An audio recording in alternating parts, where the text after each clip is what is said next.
आज हम शुरू कर रहे हैं एनसीईआरटी टेक्स्ट बुक का chapter number 7 which is motion. हम देखते हैं ऑब्जेक्ट्स या तो रेस्ट पर होते हैं या मोशन में होते हैं। यानी ऑब्जेक्ट्स की सिर्फ दो ही स्टेट्स पॉसिबल होती हैं। ऑब्जेक्ट रेस्ट पर कब होता है? जब ऑब्जेक्ट की पोजीशन किसी रेफरेंस पॉइंट के रेस्पेक्ट में टाइम के साथ फिक्स्ड रहती है, तब ऑब्जेक्ट रेस्ट पर होता है।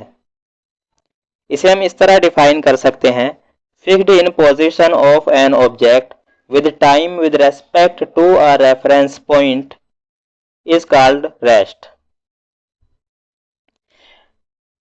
यानी किसी ऑब्जेक्ट की पोजीशन का टाइम के साथ किसी रेफरेंस पॉइंट के रेस्पेक्ट में फिक्स्ड रहना रेस्ट कहलाता है।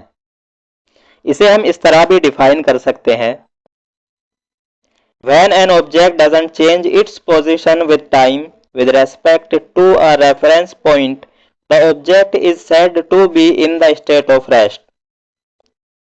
यानी जब कोई ऑब्जेक्ट टाइम के साथ किसी रेफरेंस पॉइंट के रेस्पेक्ट में अपनी पोजीशन को चेंज नहीं करता है, तब ऑब्जेक्ट को रेस्ट की स्टेट में कहा जाता है, जैसे स्ट्रीट लाइट, स्कूल एटसेट्रा। मान लो 2 बजे ऑब्जेक्ट एक्स की पोजीशन पॉइंट ओ से 2 मीटर दूर पॉइंट ए पर है। इस केस में हम पॉइंट ओ को as a reference point consider कर रहे हैं।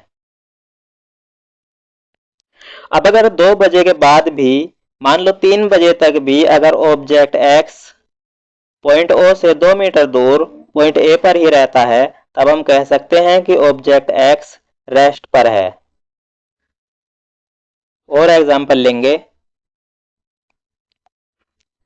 मान लो 2 बजे इस बस की पोजीशन आपके घर से 2 मीटर दूर पॉइंट ए पर है। अगर 3 बजे तक भी ये बस आपके घर से 2 मीटर दूर पॉइंट ए पर ही रहती है, तब हम कह सकते हैं कि बस रेस्ट पर है। ऑब्जेक्ट मोशन की स्टेट में कब हो सकता है?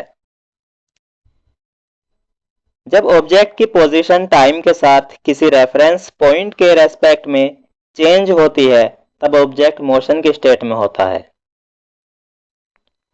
इसे हम इस तरह डिफाइन कर सकते हैं: change in position of an object with time with respect to a reference point is called motion. यानी किसी ऑब्जेक्ट की पोजीशन का टाइम के साथ किसी रेफरेंस पॉइंट के रेस्पेक्ट में चेंज होना मोशन कहलाता है। इसे हम इस तरह भी डिफाइन कर सकते हैं: When an object changes its position with time with respect to a reference point, the object is said to be in the state of motion। यानी जब कोई ऑब्जेक्ट अपनी पोजीशन को टाइम के साथ किसी रेफरेंस पॉइंट के रेस्पेक्ट में चेंज करता है, तब ऑब्जेक्ट की स्टेट को मोशन की स्टेट कहा जाता है, जैसे running train, swimming boy, flying bird etcetera. मान लो 2 बजे ऑब्जेक्ट एक्स की पोजीशन पॉइंट ओ से 2 मीटर दूर पॉइंट ए पर है। अब अगर 2 बजे के बाद ऑब्जेक्ट एक्स पॉइंट ए से मूव करना शुरू करता है और 3 बजे तक ऑब्जेक्ट एक्स पॉइंट बी पर पहुंच जाता है, तब हम कह सकते हैं कि ऑब्जेक्ट एक्स मोशन की स्टेट में है। और एग्जांपल लेंगे, मान लो 2 बजे ये बस आपके घर से 2 मीटर दूर पॉइंट ए पर खड़ी है और 2 बजे के बाद ये बस पॉइंट ए से मूव करना शुरू करती है और 3 बजे तक पॉइंट बी पर पहुंच जाती है, तब हम कह सकते हैं कि बस मोशन की स्टेट में है। यानी जब कोई ऑब्जेक्ट टाइम के साथ किसी रेफरेंस पॉइंट के रेस्पेक्ट में अपनी पोजीशन को चेंज करता है, तब ऑब्जेक्ट मोशन की स्टेट में होता है।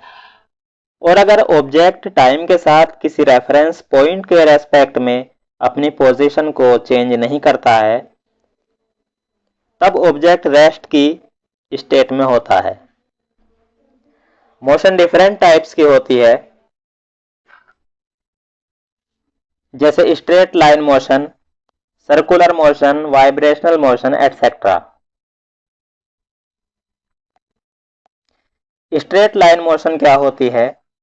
जब ऑब्जेक्ट किसी स्ट्रेट लाइन के अलोंग मूव करता है, तब हम कहते हैं कि ऑब्जेक्ट स्ट्रेट लाइन मोशन कर रहा है।